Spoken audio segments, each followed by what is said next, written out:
10 to 12, we're still live to you here from our satellite studios on the Grand Parade, just across from City Hall, where the President will be delivering his 7th State of the Nation address this evening. We're getting you political analysis, we're getting you opposition parties and thought leaders on what they hope to hear from Cyril Ramaphosa when he does take to the podium this evening.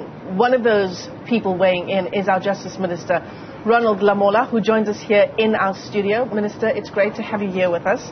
And it's nice that you made it here, even though the cables were stolen from outside your house overnight, I believe. Yeah, no. I'm fine. And I hope the law enforcement agencies will be able to arrest the responsible perpetrators. It's one of the issues, isn't it, in our country? We're talking about the issues that are feeding into the State of the Nation address. The load shedding crisis and cable theft is one of them, feeds into that. We'll get to that in just a moment. But with these calls for the President to deliver something different this evening that recognizes this moment we are in our country, this moment of crisis, as the Justice Minister, what would that look like for you? Yeah, obviously the President is aware of the moment in the country, the distressed economy, the distress in terms of crime and unemployment. And he will bring groundbreaking initiatives and decisive action in relation to some of the issues on crime and corruption, some of the issues related to the load shedding, and some of the issues related to unemployment, to be able to alleviate the situation even for the most vulnerable in society. Yeah. That certainly is the hope. For your department as well, the Nulane criminal trial is a state capture case, the first one that has made it to the trial stage, Minister. In terms of the investigative directorate, it's had an injection of funds. It's doing a lot of work in terms of recovering money that was lost to state capture. What kind of update can you give us on that? Yes, and it is one of many because of the resource and the political will that the President has to deal with these matters related to state capture and corruption. But there is also work that we are also doing in relation to the recommendations of the Commission of Inquiry to create the ID as a permanent feature of the criminal justice system. As you are aware, its lifespan in terms of the proclamation is 5 years, and some of these cases will go far beyond 5 years. So we are making those preparations, and we will continue to ensure that there is implementation, and these resources and groundbreaking announcements that the President made previously in the previous Sona, he will obviously give an update and take us forward in terms of that implementation. So the Investigative Directorate has 32 state capture cases that it's currently investigating. I understand that quite a lot of money has also been recovered so far, Minister, over 12 billion rand. Where would that stem from? What kind of recovery are we talking? Yeah, there is a lot of money that has been recovered, spending from all the criminal or law enforcement agencies, as you have mentioned, about 12.5 billion rands.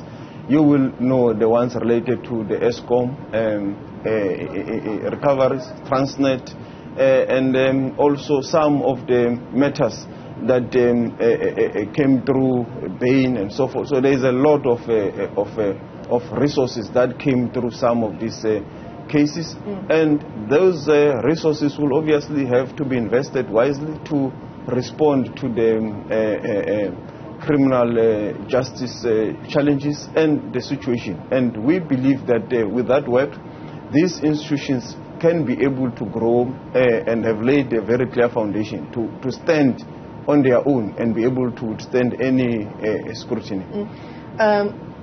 A lot of people will perhaps say that 12 billion, even though it sounds like a lot to you and I, is a drop in the ocean in as far as the state capture cases is concerned, given that estimates put the losses to state capture at R1 trillion.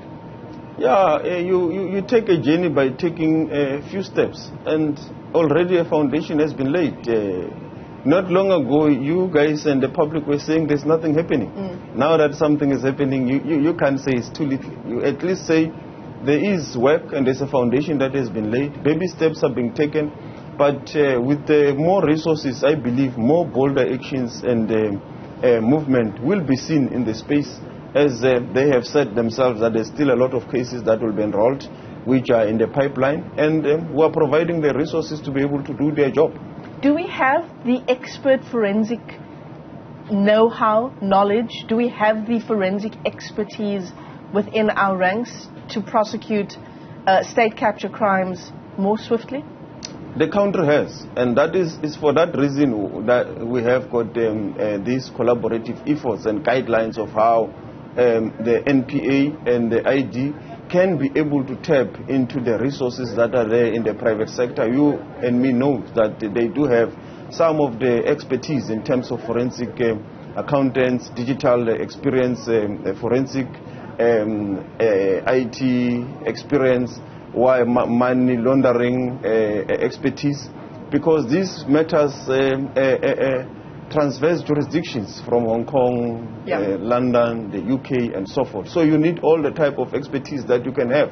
So it is for that reason that we have put guidelines very tight that will ensure that the NPA can be able to tap into those expertise without the independency of the NPA being compromised in any way. And that will be done through the National Treasury guidelines and processes.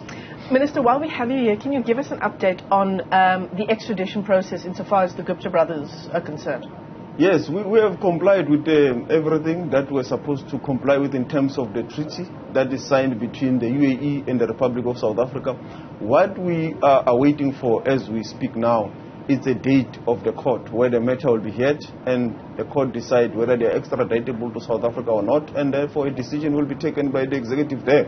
And we believe that with our good mutual relations with the UAE, they will definitely come back to account in this country for the matters that they are supposed to account for. They will definitely come back. I may not be able to say by when, but we are convinced and confident that it is just a matter of time. I want to ask you, as a parting shot, Minister, for your analysis on the context in which this State of the Nation is taking place here in Cape Town. Cape Town has, and the Western Cape has its own perhaps unique challenges insofar as gangsterism, drugs and violence is concerned on the Cape Flats. Your Justice Ministry, of course it's a policing issue as well, but certainly as well your Justice Ministry, what is there a concerted effort and perhaps a particular focus on prosecuting that kind of crime in an area like the Western Cape to get rid of those drug kingpins, those officers who are involved in keeping gangs going? Yeah, it's not only in the Western Cape. It might have its own unique features here, but organized crime is an existential challenge for the countrywide. Whether you speak of cable theft, it's a product of organized crime, Zamazama, the illegal mining. It's a product of cable theft, the political killings, taxi industry. So it is a function of organized crime. So that is what the law enforcement institutions have now been engaged to say these are issues that we need to focus on. And obviously it will include gangsterism, drug-related issues and so forth. So organized crime as a compact term in this country is an existential challenge that we have to nip in the bud and attend to. I suppose the residents who live in those areas, in the Anova Parks, in the Nyangas, Khayelitsha, Delft, Kraaifontein, Mitchell's Plain, they will want to know whether there is a particular focus on gangsterism. Yes.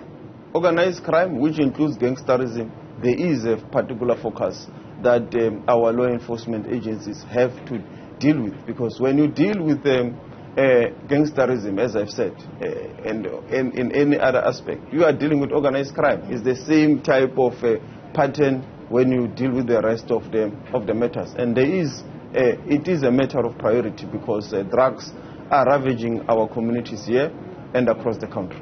Justice Minister Ronald Lamola, thank you for giving us your time this morning as we continue to build